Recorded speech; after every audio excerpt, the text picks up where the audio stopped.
Y ahora, maestro, la Academia Nacional del Tango, de la cual es el maestro académico de honor, quiere entregarle una distinción que es el Gobi de Oro, una distinción creada por el maestro Horacio Ferrer y creada físicamente la figura de Alfredo Gobi por el maestro Leo Vinci. Bienvenido, Leo.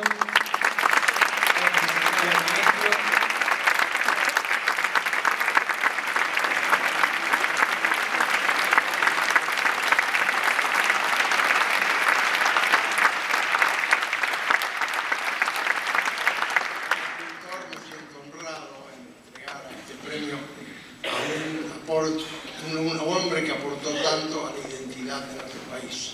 Como argentino, como porteño, me siento realmente satisfecho por haber sido elegido para ser yo el que entregue este premio a un gran maestro de la música.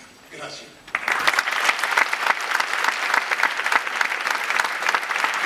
Lo guardamos al maestro.